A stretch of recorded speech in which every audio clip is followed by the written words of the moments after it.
Oi! Hoje a gente vai analisar os artigos 68 a 71 do Código de Trânsito Brasileiro. São aqueles que falam, dos direitos e deveres dos pedestres. Vamos ver o que pode ser aprimorado. Bom, para começar, um ponto que salta aos olhos é a clareza da linguagem, sabe? Ela pode ser um desafio para o cidadão comum entender direitinho.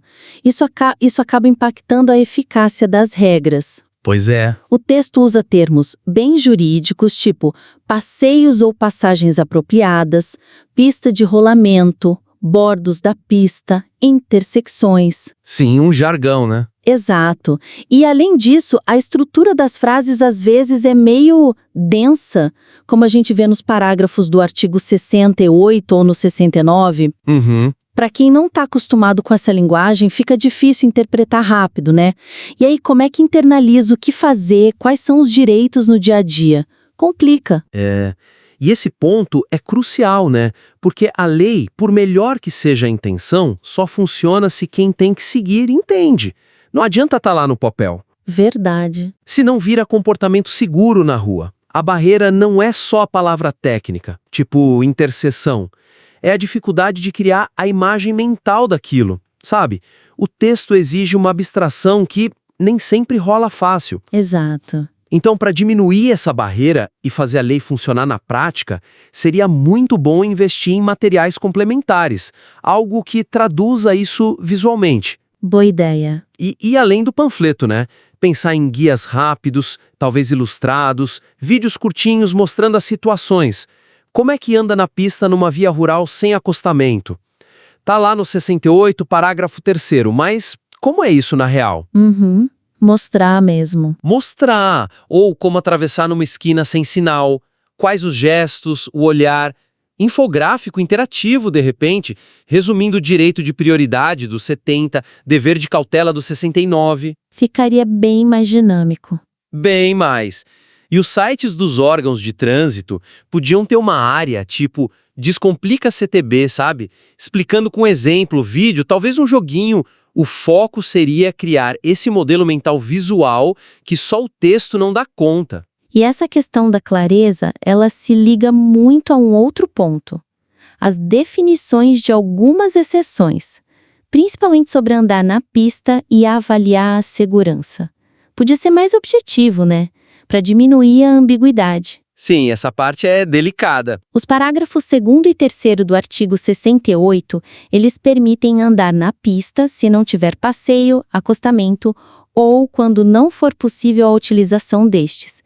E também fala de exceções em locais proibidos pela sinalização ou nas situações em que a segurança ficar comprometida. Aí que tá. Pois é, o que é não for possível a utilização e o que é segurança ficar comprometida. São termos bem subjetivos, né? Totalmente. Isso cria uma zona cinzenta enorme. O que é impossível para um pode ser só inconveniente para outro, ou para o agente de trânsito que está olhando. Exato. E a percepção de risco varia demais. Essa falta de parâmetro claro pode levar a uma interpretação diferente na hora H, sabe? Entre pedestre, motorista, fiscalização. Quando é que pode mesmo andar na pista? O que justifica ou o que desaconselha? Fica no ar. Exato, e essa subjetividade não é só teoria. Ela tem consequência prática direta, né? Pode dar desde a pessoa ficar com medo de usar a pista quando seria até mais seguro, pensa numa calçada toda esburacada. Sim, intransitável. Intransitável. Até o conflito com o motorista que acha que o pedestre não devia estar ali de jeito nenhum. Ou o contrário, pedestre se arriscando porque acha que a situação justifica quando, sei lá, objetivamente não era o caso. Para dar mais segurança, tanto jurídica quanto de comportamento mesmo, seria ótimo detalhar mais. Talvez com resolução do CONTRAN ou manual técnico. Não para engessar tudo, claro. O trânsito é dinâmico, mas para dar umas balizas mais concretas. Tipo assim, o que é impossibilidade de uso da calçada? Podia ter uma lista. Obra bloqueando tudo sem desvio seguro, buraco gigante, risco de cair alguma coisa ou sei lá, um monte de mesa de bar ocupando tudo. Entendi. Exemplos práticos. Andar à noite num lugar sem luz e sem acostamento. Curva muito fechada sem visão, via rápida acima de 80 km por hora, sem lugar para parar no meio. Ou chuva muito forte, neblina. Critérios mais objetivos. Isso, e usar esses critérios nas campanhas, sabe? Contrastando com o artigo 69 que pede para atravessar reto, perpendicular. Mostrar com desenho, com vídeo, por que atravessar na diagonal aumenta muito o tempo de risco, mesmo que pareça mais curto. Talvez isso ajude a pessoa a internalizar melhor. Faz sentido. E falando em interpretação e comportamento, tem outro ponto delicado. O jeito como a prioridade do pedestre na faixa, lá no artigo 70, e as obrigações de cuidado dele, no 69, são apresentadas. Elas estão em artigos separados. E essa separação pode, mesmo sem querer, atrapalhar a ideia de que a responsabilidade é dos dois, né? Que é a chave da segurança. Como assim? Olha só, o artigo 70 afirma, direto, na faixa sem semáforo, prioridade do pedestre. Ponto. Aí o 69 lista um monte de coisa que o pedestre tem que fazer. Olhar para os dois lados, ver a distância e a velocidade do carro, usar a faixa se estiver perto, não parar na pista. Entendi. Um diz, é seu direito, o outro, mais faça a sua parte. Exatamente. Só que na prática, essa separação no texto pode levar a um pensamento meio perigoso, sabe? O pedestre foca só no 70. Tenho a prioridade e esquece do cuidado ativo do 69. Ah, sim. Acha que pode ir de olho fechado. Quase isso. E o motorista, se vê alguém entrando na faixa sem nem olhar, pode se sentir menos na obrigação de dar a prioridade, pensando, mas ele não tomou cuidado. Entendo. Cria uma brecha para a culpa ir de um lado para o outro. Isso, a lei tá lá nos dois artigos, mas a conexão vital entre eles, essa ideia de que a segurança depende dos dois fazerem a sua parte, isso não fica tão óbvio na estrutura do texto. Nossa, isso é fundamental mesmo, porque mexe no coração da cultura de segurança no trânsito, né? Não é um jogo de quem tem razão na lei. É um esforço junto para evitar acidente. Pois é. E o jeito que a lei é comunicada influencia demais essa cultura. Seria, assim, muito valioso reforçar em toda a comunicação, campanha, autoescola, treinamento de agente, mídia, que a segurança é via de mão dupla. É uma dança coordenada. Uma dança, gostei disso. A prioridade legal do pedestre não é um cheque em branco para ser imprudente. E o dever de cuidado do motorista não tira a obrigação do pedestre de diminuir e parar. A gente precisa de mensagem que junte as duas coisas. Que tipo de mensagem? Sei lá, slogans tipo pedestre na faixa, olhe antes de confiar. Motorista, na faixa, pare antes de duvidar. Ou mais direto, sua prioridade, artigo 70, plus seu olhar atento, artigo 69, igual a travessia segura. Integra bem. E para o motorista, faixa de pedestre não é enfeite, é para parar. Mesmo se o pedestre aparecer distraído, a vida dele depende da sua atenção, artigo 70. E talvez ir além do slogan, sabe? Usar simulação em realidade virtual em treinamento, ou vídeo de reconstituição de acidente sem ser chocante, mas analisando a causa, mostrando como a falha nessa responsabilidade mútua levou ao problema, mesmo quando não tinha prioridade. Mostrar a consequência dessa desconexão. Exato! Pode ser bem mais forte do que só citar artigo separado. Com certeza. E para que pedestre e motorista possam fazer sua parte com segurança, a infraestrutura tem que estar em ordem, né? Isso leva a gente para o artigo 71. Ele diz que o órgão de trânsito tem que manter as faixas e passagens em boas condições. Essencial. A intenção é ótima, mas a eficácia disso para o cidadão comum poder cobrar esse direito podia ser bem maior se fosse mais claro como fazer. O artigo é direto. Manterá, obrigatoriamente, a conservação, visibilidade, segurança, sinalização. É uma ordem clara para o poder público. Só que o texto do artigo sozinho não dá nenhuma pista para o cidadão de como ele pode, na prática, ver se isso está sendo cumprido.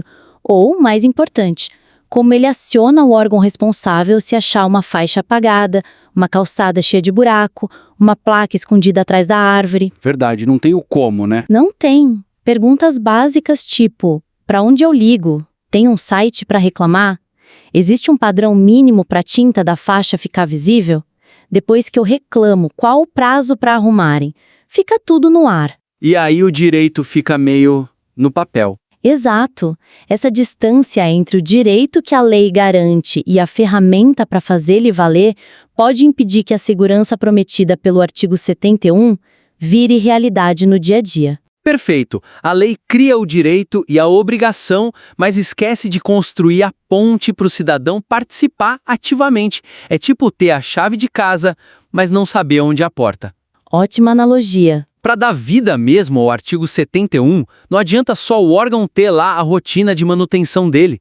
É fundamental ele se comunicar com o usuário e criar jeito do usuário participar, fiscalizar. E como seria isso na prática? Olha, primeiro, criar e divulgar muito bem canais de comunicação que sejam fáceis de usar.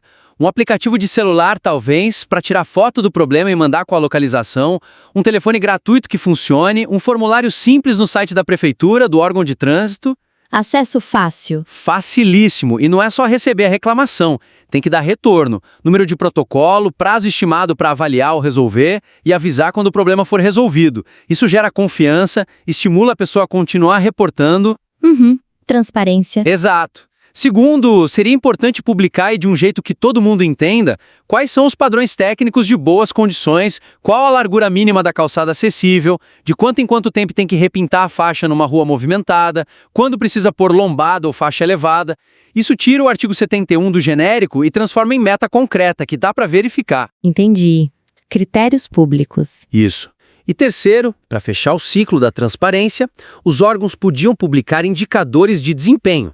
Tempo médio para atender reclamação de sinalização, percentual de calçadas que estão ok, quantos pontos perigosos para pedestre foram corrigidos. Mostrar os resultados. Exato. Isso não só pressiona para melhorar, mas valoriza o trabalho bem feito e permite ao cidadão cobrar com base em dados. Aí o artigo 71 deixa de ser só uma promessa na lei e vira uma realidade que a gente pode ver, monitorar e cobrar. Excelente. Então, recapitulando nossa análise aqui dos artigos 68 a 71 do Código de Trânsito sobre pedestres, a gente viu 4 pontos principais que poderiam ser aprimorados, né? Buscando mais clareza, comunicação e efetividade. Vamos lá. Primeiro, a necessidade de traduzir a linguagem jurídica, usar mais recurso visual, exemplo prático, para facilitar o entendimento e a prática segura. Segundo, o desafio da subjetividade em termos como impossibilidade de uso ou segurança comprometida, que sugere buscar critérios mais objetivos, talvez em normas complementares. Sim. Terceiro, a importância enorme de comunicar de forma integrada a responsabilidade compartilhada entre pedestre e motorista, para superar a leitura isolada dos artigos de prioridade e cautela. Fundamental. E quarto, a oportunidade de fortalecer o artigo 71, tornando mais transparente e acessível para o cidadão o processo de reportar problemas e cobrar a manutenção da infraestrutura, com canais claros e padrões definidos. Exatamente. E as sugestões que a gente conversou foram nessa linha. Desde criar material educativo mais visual, interativo, guias, vídeos, infográficos, até fazer campanhas que reforcem essa interdependência, essa responsabilidade mútua, com mensagens integradas, talvez estudos de caso. Também falamos de definir parâmetros mais objetivos para situações específicas, né? Com exemplos de impossibilidade ou risco. E, crucialmente, estabelecer canais fáceis para o cidadão reportar problema de infraestrutura, com acompanhamento e os órgãos divulgando padrões e resultados. São caminhos para aproximar a lei da vida real nas ruas. Ótimo! Esperamos que essa nossa conversa traga perspectivas úteis para quem lida com essas normas ou, enfim, para quem se interessa pela segurança de todos nós no trânsito. Se você revisar seu material ou tiver outros trabalhos que queira submeter a uma análise como esta, vai ser um prazer recebê-los.